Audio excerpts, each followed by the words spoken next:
আমরা জীবন চলার পথের একটা গাড়ি, চলমান গাড়ি চলছে, যে কোনো মুহূর্তে যে কোনো চাকা অচল হবে, যে কোনো মুহূর্তে চোখের আলো নিভে যেতে পারে, যে কোনো মুহূর্তে হাত পা অচল হতে পারে।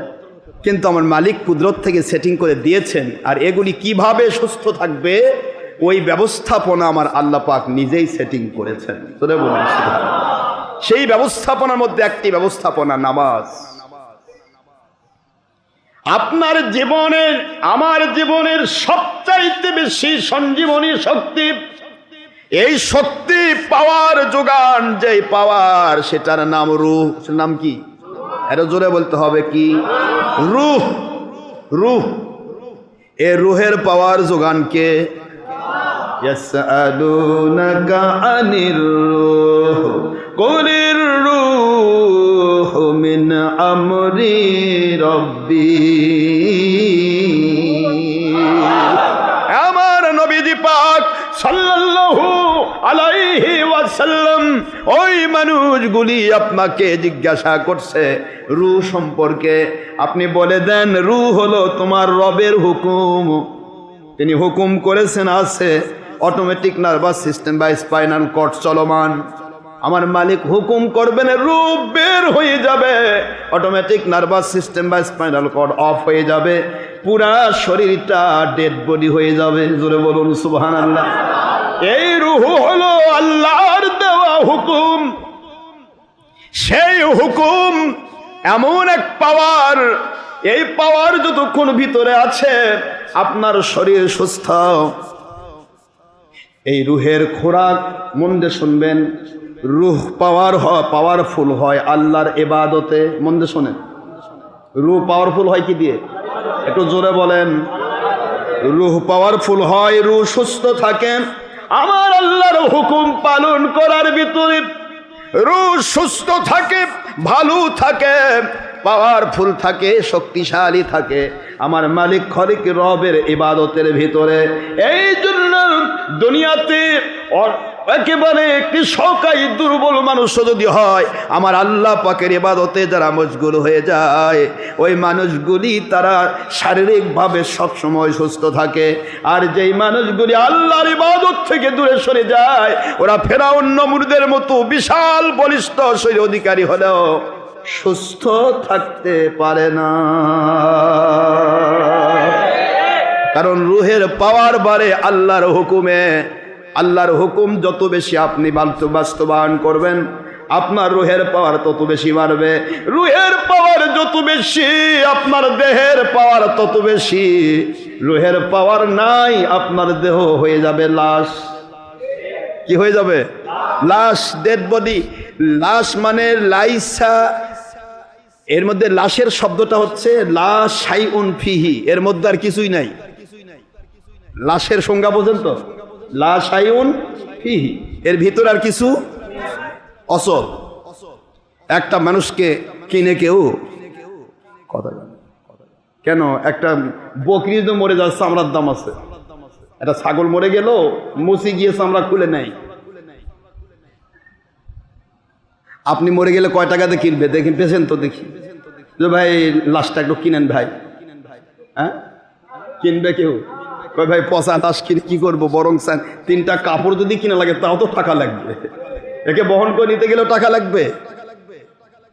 কিন্তু একটা ছাগল মারা গেছে, আপনি ফেলে দিয়ে এসেছেন, ছাগলের চামড়া নেওয়ার জন্য মুসিরা দৌড়ে বেড়ায়, ছাগলটার চামড়াটা নেই। গরু মরে গেছে, গরুর চামড়া নেয়। হাতি মরে গেছে, বলে হাতি চামড়া থেকে শুরু করে দাঁত, হাড় সবকিছু মূল্যবান। মূল্যও লাখ, বাঁচলেও লাখ। কথা বলছেন না কেন? কিন্তু আমার মূল্য, আপনার মূল্য হলো শুধু টাকা পয়সা ব্যয় করে কবরত রেখে আসে। অথচ এই মানুষটি হাজার কোটি টাকার মালিক। এই মানুষটি 2-4টা 10টা বিল্ডিং এর মালিক। এই মানুষটি কত কিছুর মালিক। এই মানুষ বাদশা, এই মানুষ বিভিন্ন কিছু। এই মানুষের লাশ কেউ কিনে? কেউ কিনবে না। কেন কিনবে না? কারণ এর ভিতরে আসল যে পদার্থ সেটা আর নাই। আছে? এটার নাম কি? জোরে বলেন। আল্লাহ বললেন এই রূহের পাওয়ার বাড়াও। রূহের পাওয়ার হলো আমি আল্লাহর হুকুম। কুলির রূহু মিন আমরি রব্বি। সুবহানাল্লাহ বলেন। বলুন আমার নবী বলে দিন দুনিয়াবাসীকে, রূহ হলো আমার আল্লাহ পাকের হুকুম। আল্লাহর হুকুম মোতাবেক চলো, রূহ তোমার শক্তিশালী থাকবে। তুমি মারাও যাবে, রূহ বের হয়ে যাবে, তবুও তোমাকে স্বাগত জানাই বের হয়ে যাবে। আমি যাচ্ছি, তুমি কবরে আসো, তোমাকে আমি শক্তিশালী করব। আপনি রুহুকে পাওয়ার দেন, খাদ্য দেন। রুহের খাবারটা কি? রুহের খাবার প্রথম হলো ঈমান। বলেন কি? ঈমানের পাওয়ার দিয়ে রুহকে শক্তিশালী বানাবে। যেই মাত্র ঈমান আসলাম, সেই মাত্র আপনি ওই ঈমানের পাওয়ার দিয়ে আমার আল্লাহর হাবিবের সত্যিকারে অনুসরণ, নামাজ আদায় করুন, রোজা রাখুন, হজ করুন, যাকাত দিন, ভালো কাজ করুন, মন্দ কাজ ছাড়ুন, মা বাবার খেদমত করুন, সন্তানের হক আদায় করুন, আর স্বামী স্ত্রীর হক আদায় করুন, স্ত্রীর স্বামীর হক আদায় করুন। ব্যবসা বাণিজ্যে ধোঁকাবাজি করবেন না। 10 টাকা কারো পকেট থেকে জোর করে টেনে নিয়েছেন, মনে রাখবেন একদিকে দেখা গেল 10 টাকা, অন্যদিকে 1000 টাকা বের হয়ে যাবে, টেরও পাবেন না। ঈমানের গতি, এটা হলো রুহের খোরাক। যখন আপনার রুহের খোরাক কমে যাবে, তখন আল্লাহর দিকে মুখ না গিয়ে মুখ যাবে দুনিয়ার দিকে। আমার কথা বুঝতে পেরেছেন বাবারা? রুহের খোরাক দেন, ইবাদত করুন, নামাজ রোজা হজ যাকাতের পাশাপাশি রাতের বেলা মানুষ যখন ঘুমিয়ে যায়, আপনি আমার মালিকের দরবারে 2 চোখের পানি ছেড়ে দিয়ে কাঁদেন। আমার মালিক বলে, রে তোর জিন্দেগিতে ইসমে আজম এইটাই, রাত্রি দ্বিপ্রহরের পর আমার কাছে 2 ফোঁটা চোখের পানি ফেলবি। ওই চোখের পানি আমি আল্লাহর কাছে ইসমে আজম। চোখের পানি আল্লাহর কাছে বড় প্রিয়। আল্লাহ বলেন, মুহূর্তের ভিতরে 100 বছরের গুনাহ মাফ করতে আমার সময় লাগবে না। তুমি শুধুমাত্র আমি আল্লাহমুখী হয়ে যাও, জীবনের গুনাহ মাফ করব আমি, তোমার জিন্দেগিতে বরকত দেব আমি, তোমার জিন্দেগি রহমত দিয়ে ভরে দেব, নবী প্রেম দিয়ে ভরে দিব, ওলি প্রেম দিয়ে ভরে দিব। অন্তরকে কাঠের মতো শক্ত না বানিয়ে, পাথরের মতো শক্ত না বানিয়ে অন্তরটাকে দুর্বল করে দাও, নরম করে দাও। আমি আল্লাহ তোমার জীবন চলার পথ সহজ করে দেব। নারায়ে তাকবীর, নারায়ে রিসালাত। আল্লাহর ওলি হকের দাস সিদ্দিকী দরবার শরীফের মুর্শিদ কিবলা। যেখানেই থাকবেন আপনার অন্তরে শান্তি দিয়ে ভরা থাকবে। যদি আপনার ভিতরে রুহের খোরাক থাকে, পৃথিবীর এমন কোনো শক্তি নেই আপনাকে ভয় দেখাবে। কারণ আপনার সাথে রুহের খোরাক যখন থাকবে, তখন মালিকের কুদরতি কানেকশন এমন ভাবে কানেক্টেড থাকবে, প্রতিটা মুহূর্ত মনে হবে আমার মালিক আমার সাথে, আমার মালিক আমার সাথে, আমার কে কি করতে পারে। আল্লাহকে মানতে হবে, আল্লাহকে মানতে হবে। কি মানতে হবে? আল্লাহর হুকুম মানতে হবে। সুবহানাল্লাহ বলেন। কি মানতে হবে? আল্লাহর হুকুমের গল্পই চলছি বাবা। আল্লাহর হুকুম মানে হলো আপনার ভিতরের রূহ। আল্লাহর হুকুম মানুন, রুহের পাওয়ার বেড়ে যাবে। রুহের পাওয়ার বেড়ে যাবে, আপনার দৈহিক পাওয়ার বেড়ে যাবে, পার্সগুলি সবল থাকবে। আপনি যে ব্যক্তি রোজা থাকে, নামাজ পড়ে, ওই ব্যক্তির পার্সগুলি সবল থাকে। জোরে বলুন সুবহানাল্লাহ। আপনি নিজের প্র্যাকটিস করুন, একবার আপনি নিজে এটাকে প্র্যাকটিক্যাল করুন। আপনি প্রতি রাত্রি 2টার পরে ঘুম থেকে উঠে যান, মালিকের দরবারে ডাকুন। 10 মিনিট যদি হয়, তবু আমার মালিককে একেবারে পরিপূর্ণভাবে নিজেকে বিলীন করে দিয়ে ডাকুন। দেখুন আগে আপনার কেমন শান্তি লাগতো, এখন আপনার শরীরের রুহের পাওয়ার কত বেড়ে গেছে। আপনি প্র্যাকটিক্যাল করুন। আপনি তো প্র্যাকটিক্যাল করছেন কোথায়? ফেসবুকের পাতায়। আপনি প্র্যাকটিক্যাল করছেন ইউটিউবের পাতায়, প্র্যাকটিক্যাল করছেন টিভির পর্দায়। তাতে কি হচ্ছে? বরং রুহের পাওয়ার ধীরে ধীরে ঘুনে পোকায় খাচ্ছে, ঘুন পোকায় খাচ্ছে রুহের পাওয়ার। পৃথিবীতে যে ব্যক্তি যত গুনাহ করবে সে ব্যক্তি তত দুর্বল হবে। কেন? তার রুহের পাওয়ার দুর্বল। রুহের পাওয়ার যখন দুর্বল হবে তখন তার শারীরিক পাওয়ার দুর্বল হবে। সব সাইড আমি বলে আপনারা এভারেজ করে নেবেন, সব সাইড। বউ থাকবে না, বউ থাকলেও সবসময় বিপদ দেখাবে, রাগ দেখাবে, মেজাজ দেখাবে। কারণ আপনি রুহের পাওয়ার হেরেছেন, আপনার দৈহিক পাওয়ারও হেরে গেছে। কথা বললে আমার কথা বোঝেন নাই? রুহের পাওয়ার যার বেশি, দৈহিক পাওয়ার তার বেশি, বউকে পিটালেও বাড়ি ছাড়বে না, কয়জন জীবন যাইতে পারে, আমি বাড়ি ছাড়বো না। এটা হলো রুহের পাওয়ার। রুহের পাওয়ার বাড়ান, ইবাদত বাড়ান, আমার মালিকের কাছে কান্নাকাটি বাড়ান। জিন্দেগির গুনাহ থেকে মুক্তির জন্য এতদিন পর্যন্ত গুনাহ করতে গিয়ে যত রাত কাটিয়ে দিয়েছি, এতদিন পর্যন্ত গুনাহ করে মালিককে নাখুশি করে যত সময় কাটিয়েছি, প্রত্যেকটা সময়কে ভারেস করে এবার আপনি আমার মালিকের কাছে কান্নাকাটি শুরু করুন। দেখেন আপনার রুহের পাওয়ার নতুন করে ফিরে আসবে ইনশাআল্লাহ। বলুন, ফিরে আসতে হবে। এটা আমার আল্লাহর ওয়াদা, এটা আমার আল্লাহর ওয়াদা। রুহের পাওয়ার বাড়াতে হবে। নামাজ, আজকে অনেকে আমরা নামাজ থেকে দূরে চলে গেছি। তরিকতের কথা বলতে গেলে ফন্ড পীরেরা কয় নামাজ না পড়লেও হয়, পীরই নিয়ে যাবে। আর পীর তো নিয়ে যাবে বেটা, তো শরীয়ত মানতে হবে না? আমার আল্লাহর হুকুম মানতে হবে না? পীর কি এটাই হবে যে পীর বলবে তোমার নামাজ দরকার নেই, আমি তোমাকে নিয়ে যাব? আমার আল্লাহ বলে তুই কেমন পীর, তুই আমার হুকুম থেকে মানুষকে দূরে সরে দিলি? এই জ্ঞানটুকু কি মাথায় নেই? পীরের দায়িত্ব হলো আল্লাহ পাকের হুকুমের সাথে মানুষকে দায়বদ্ধ করে দেওয়া। কারণ যখন আপনি পীর মানলেন, সেটা আমি অবিশ্বাস করব না, পীর আপনাকে, আমার মালিক যদি দয়া করে পীরকে হক পীর হিসেবে কবুল করেন, ওই হক্কানি পীর কোনোদিন তার একজন মুরিদ রেখে জান্নাতে যাবেন। এটা সত্য। এটা কি বলেন তো? এটা সত্য, এটা কোরআনের বাণী। আলমার ও মান আহাব্বা, এটা বুখারী শরীফের হাদিস। কুনু মা'আস সাদিকিন ইন্না রাহমাতাল্লাহি করিবুম মিনাল মুহসিনিন, কোরআনের বাণী এগুলি।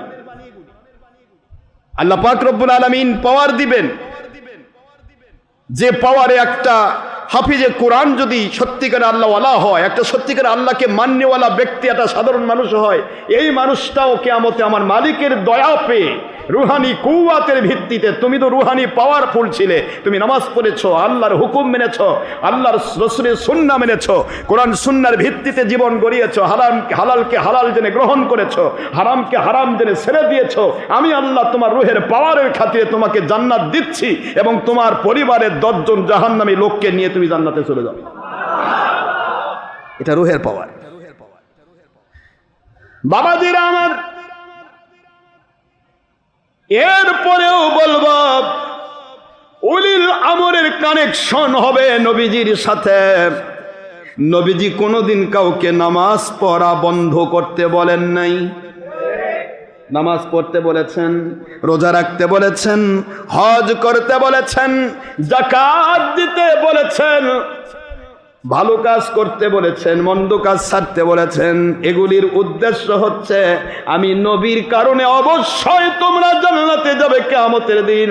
শাফিউল মুজনিবিন, আমি গুনাহগারের জন্য সুপারিশকারী, এটা সত্য কথা। কিন্তু তোমাদের নিজেদের রুহানি পাওয়ার বাড়ানোর জন্য আল্লাহর হুকুম যেহেতু আল্লাহ পাকের হুকুম মানতে হবে।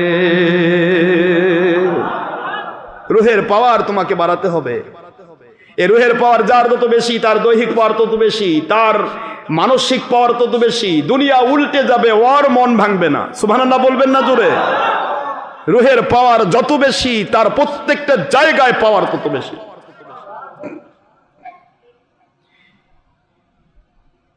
এই জন্য নবী রাসূল আলাইহিস সালাম থেকে শুরু করে আল্লাহ পাক থেকে শুরু করে কোনো ওলি আউলিয়া কেউ কোনোদিন কাউকে আল্লাহর হুকুম থেকে দূরে সরে যেতে অনুমতি দেন নাই। কারণ আল্লাহর হুকুমই হচ্ছে আপনার শরীরের পাওয়ার, রুহ। কি বলেন, কি বলেন? রুহ। এই রুহের পাওয়ার যদি আপনার নষ্ট হয়ে যায়, আপনি ধ্বংস হয়ে যাওয়ার পর আপনার পীর কিয়ামতে বাঁচাবে, লাভটা কি? আর পীর যদি কয় যে নামাজ পড়া লাগবে না, তাহলে তো ভণ্ড পীর, ওর তো দরকারই নাই। পীর যদি বলে মহিলার সাথে বেপরদা হওয়া যাবে, ওর দরকারই নাই। যে আল্লাহ মানে না, আল্লাহর সাথে কানেকশন সে নিজেই কেটে ফেলেছে। কানেকশন যার কেটে যায় তখন আর তার কিছু থাকে, সে নিজেই অসল। সে আরেকজনকে কিভাবে চালাবে? বাবাজিরা আমার, আল্লাহ পাকের আইন হলো আল্লাহ পাকের হুকুম মানা, ঠিক তো? আর মাখলুকাতের ভিতরে মুসলমান, মুমিন, মুত্তাকি অর্থাৎ ইনসানকে, জিনকে আমার আল্লাহ স্পষ্ট করে দিয়েছেন, ইয়াসআলুনাকা আনির রূহ কুলির রূহু মিন আমরি রাব্বি। আপনি বলে দিন আমার বন্ধু, আমার হাবিব, আমার রসুল, আপনি বলে দিন যারা রূহ সম্পর্কে জানতে চায় ওদেরকে বলুন ওদের রূহের পাওয়ার বাড়বে আমি আল্লাহর হুকুম মানার ভিতরে। আমার হুকুম যে যত বেশি মানবে, আমার হাকাম মোতাবেক যে যত বেশি চলবে, আমি আল্লাহ পাক তাকে মৃত্যু পর্যন্ত তার রূহের পাওয়ার দিয়ে তার পুরা শরীরকে আমি সুবরিত রাখব।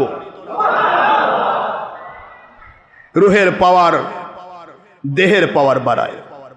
অটোমেটিক নার্ভাস সিস্টেম বা স্পাইনাল কর্ড, চোখ, কান, নাসিকা, পঞ্চ ইন্দ্রিয়, সর্বপ্রকার অ্যানাটমির যত বিষয় আছে সমস্ত জায়গাতে রূহের পাওয়ার শক্তি যোগায়। জোরে বলুন সুবহানাল্লাহ। রূহের পাওয়ার কি যোগায় বলেন তো? শক্তি যোগায়। রূহের পাওয়ার না থাকলে সে শক্তি থাকবে না বাবা। তার শক্তিটা ধীরে ধীরে ডাউনের দিকে যাবে, শয়তানের দিকে যাবে, বাতিলের দিকে যাবে। রূহের পাওয়ার যার যত বেশি তার ঊর্ধ্বমুখী হবে, মালিকের দিকে যাবে, নবীর দিকে যাবে, অলির দিকে যাবে। জোরে বলুন সুবহানাল্লাহ। এই জন্য রূহের পাওয়ার বানের উপরে ভিত্তি করে আমি আজকে যে কথাগুলি বলার চেষ্টা করলাম, এখান থেকে সত্য করে আপনারা শিখে নেবেন, আমাদের জিন্দগিতে যত উদাসীনতা, যত হীনমন্যতা, মন দিয়ে শুনবেন, কথাগুলি বুঝবেন, হীনমন্যতা, নিজেকে একেবারে সবসময় দুর্বল, কিছু নাই আমার, কিছু নাই আমার, এই যে একটা হীনমন্যতা, উদাসীন, উদাস ভাব, উদাসীনতা, হীনমন্যতা, দুর্বলতা, শারীরিক অবকাঠামোতে নুয়ে পড়া, তারপরে অলস হওয়া, আলসেমি জিন্দেগি, এসব কিছু রূহের পাওয়ার কমে যাওয়ার কারণে। কথাগুলি বুঝতে পারতেছেন আমার কথাগুলি? আপনি রূহের পাওয়ার বাড়ান, কোরআন শরীফ তেলাওয়াত করেন, দরুদ শরীফ পড়ুন, জিকির ফিকির করুন। আমার বাবা, শয়তান কিন্তু চাইবেন আপনার রূহের পাওয়ার বাড়ুক, কারণ রূহের পাওয়ার বাড়লে শয়তানের কাছে সেটা আগুন হয়ে যায়, তার সামনে শয়তান যেতে পারে না। সুবহানাল্লাহ বলবেন না জোরে? রূহের পাওয়ার তেমন এক পাওয়ার, ওই পাওয়ার দেখলেই শয়তান ভয় পায়, পাওয়ার দেখলেই শয়তান ভয় পায়। রূহের পাওয়ার অনেক কঠিন পাওয়ার। রূহের পাওয়ার বেশি ছিল হযরতে ওমর রাদিয়াল্লাহু তাআলার ভিতরে। ওমর রাদিয়াল্লাহু তাআলার ভিতরে রূহের পাওয়ার এত বেশি, যেই রাস্তায় ওমর যেতেন আমার আল্লাহর হাবিব ঘোষণা দিয়েছেন ওই রাস্তায় শয়তান 40 দিন যায় না। শয়তান ভাবে যে আমার ওমরের ভিতরে যে পাওয়ার, রূহের পাওয়ার, এই পাওয়ারের কাছে 40 দিনের ভিতরে আমি ঢুকি তাহলে আমার গায়ে আগুন লাগবে। আগুনের তৈরি শয়তান রূহের পাওয়ারকে আগুনের চেয়ে বেশি ভয় পায়। বুঝতে পেরেছেন? শয়তান, ইবলিস রূহের পাওয়ার বাড়ানোকে ভয় পায়। এই জন্য যে জায়গায় গেলে রূহের পাওয়ার বাড়ে ওই জায়গায় যেতে শয়তান নিষেধ করে। ওলিদের কাছে গেলে রূহের পাওয়ার বাড়বে। আপনার একটু স্বাভাবিকভাবে একেবারেই সাধারণ সেন্সে, কমন সেন্স যাকে বলা হয়, একেবারেই আপনার বিবেক দিয়ে একটু চিন্তা করেন তো, গত সপ্তাহ থেকে আজকের এই দিন পর্যন্ত মাঝখানের সময়টা আপনার রূহের পাওয়ার যে পরিমাণ ছিল আজকে কি একটু বাড়ছে না? বাড়ছে না? এটা কি অযথাই বলবেন না, সত্যিকারে বলবেন বাড়ছে কি না? কারণ আল্লাহ ওয়ালাদের চেহারার দিকে তাকালেও রূহের পাওয়ার বাড়ে। এই জন্যই দুনিয়ার যত ইবলিস, যত রকমের বাতিল 72 হক্কানি ওলি আউলিয়ার দুশ্মনী করে, এরা শয়তান দ্বারা নিয়ন্ত্রিত। শয়তান এদের মাথায় ভর করে ওলি আউলিয়ার কাছে যেতে নিষেধ করে, যাতে তাদের রুহের পাওয়ার তারা তৈরি করতে না পারে। রুহের পাওয়ারটা একটা আলাদা পাওয়ার। এই পাওয়ারটা শুধু ইবাদত দিয়ে হয় না, ইবাদত তো হবেই, কিন্তু ইবাদতের কানেকশনটা থাকতে হবে। আপনার নামাজ হবে, রোজা হবে, হজ হবে, জাকাত হবে, ইমান থাকলে তো। কথা বলছেন নাকি? ইমানটা থাকা লাগবে তো নাকি? আপনি আলু বেচার টাকা, গম বেচার টাকা, গরু বিক্রি করা টাকা, বকরি বিক্রি করা টাকা, জমি বিক্রি করা টাকা, সব টাকাই তো থাকবে যে ঝোলার মধ্যে রাখছেন, তলা নেই। কথা বলছেন না কেন? যে থলের ভিতরে রেখেছেন এই থলের তলা, অথবা যে ব্যাংক দেউলিয়া হয়ে গেছে ওই ব্যাংকে রাখছে, দেউলিয়া বোঝেন তো? হ্যাঁ, কি থাকবে? তাহলে আপনি তো টাকা সবই রাখছেন, গম বেচার টাকাও রাখলেন, আলু বিক্রি করার টাকাও রাখলেন, ধান বিক্রি করার টাকাও রাখলেন, গরু বিক্রি করা, বকরি বিক্রি করা, ব্যবসার টাকা, চাকরির টাকা সব নিয়ে এসে এক থলায় রাখলেন। ঠিক আছে, রেখেছেন তো ঠিক আছে, কিন্তু আপনার যে থলার তলা নাই, এই তলাটা ঠিক করে দেওয়া হলো হক্কানি ওলিদের কাজ। এই তলা ঠিক করা হলো রুহের পাওয়ারের প্রথম পাওয়ার। এই পাওয়ার যদি আপনার লেস থাকে, হাজার ইবাদত করেন, আপনার পাওয়ার বাড়বে না। এই জন্য আল্লাহ পাক আমাদের সবাইকে সত্যিকার আল্লাহওয়ালা হওয়ার জন্য আদেশ করেছেন, অর্ডার ক্রিয়েট করেছেন, কানুন, ইটস ল অফ আল্লাহ, কানুন of Allah, from first generation to day of judgement. সৃষ্টির শুরু থেকে ডে অফ জাজমেন্ট, বিচার দিবস পর্যন্ত আমার আল্লাহ কানুন করে দিয়েছেন, কুনু মা সাদিকিন, সত্যবাদী আল্লাহর ওলিদের সাথী হয়ে যাও। এই আদেশটা কি আমার? কার আদেশ? আল্লাহর আদেশ। এই আদেশ মানাও রুহের পাওয়ার বাড়ানোর কাজ। এটা আল্লাহর আদেশ, এটাও আল্লাহর হুকুম। কিন্তু এই হুকুম থেকে দূরে সরে দেওয়ার জন্য এখন কোম্পানিরা কয় আল্লাহ ছাড়া কাউকে মানা যাবে না। তো ভাই, আল্লাহ ছাড়া কাউকে মানা যাবে না, তা তো ওয়াজ শুনবো তোমার কেন? তোমার ওয়াজটা কেন শুনবো? তুমিও তো একটা মানুষ না, তুমি আল্লাহ। কথা বলছেন না কেন? তুমি শায়েকি হওয়ার, মাদানী হওয়ার, মুফতি হওয়ার, মুহাদ্দিস হওয়ার, হুজুর হওয়ার, খাজুর হও, ইমাম হও, আল্লাহ ছাড়া কাউকে মানা যাবে না, নবী ছাড়া কাউকে মানা যাবে না। তো তোমাকে মানবো কেন? তুমি তো আল্লাহও না, নবীও না। তোমার কিতাব কেন পড়বো? তাহলে তো দুনিয়ার সবাই কি হাফেজে কোরআন হওয়া লাগবে? কথা বলছে না কেন? সবাইকে হাফেজে কোরআন হতে হবে, পুরা 6666 আয়াতের অর্থ ব্যাখ্যা জানতে হবে, 12 লাখ হাদিস তাক মুখস্থ করতে হবে, তবে না সে সত্যের উপর চলতে পারবে। তোমার মতো কানা মুন্সির গল্প শুনলে তো সব শেষ। আল্লাহ পাক আইন দিয়েছেন, কুনু মাআস সাদিকিন, সত্যবাদী আল্লাহ ওয়ালার সাথী হও। কেন আল্লাহ বলতে পারতেন না কুনু মাআল কুরআনিন? তারা কোরআন বেশি করে পড়ে, ওদের সাথী হও। আল্লাহ জানে কোরআন বেশি করে পড়বে, কিন্তু এই পর্যন্ত, গলা পর্যন্ত, কল্প পর্যন্ত যাবে না, ওটা খারেজি। খারেজি ওহাবিরা বেশি কোরআন পড়বে, এটা বুখারীতে আসছে। হুজুর বলেন এদের মিষ্টি ভাব, এদের মুখে থাকবে মধুর মিষ্টি, আর অন্তরে থাকবে হিংস্র বাঘের চেয়েও হিংসা। বুখারীর ইবারত বানানো গল্প নয়, বুখারীর ইবারত। সারা পৃথিবীময় দেখুন ওহাবি খারেজির মুন্সি, একটাই জিনিস, তার অন্তরে হিংস্র বাঘের মতো হিংসা। সত্যকে দেখে তো আগুনের মতো। আমাদের দেখেই নি অনেক মুন্সি, না দেখেই ভয় পায়। আশরাফ সিদ্দিকী ভণ্ড।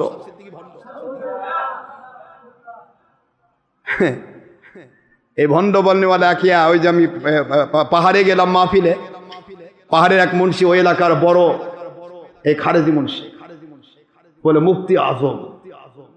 আমাকে দেখে নাই, না দেখেই সে দুশ্মনী করেছে।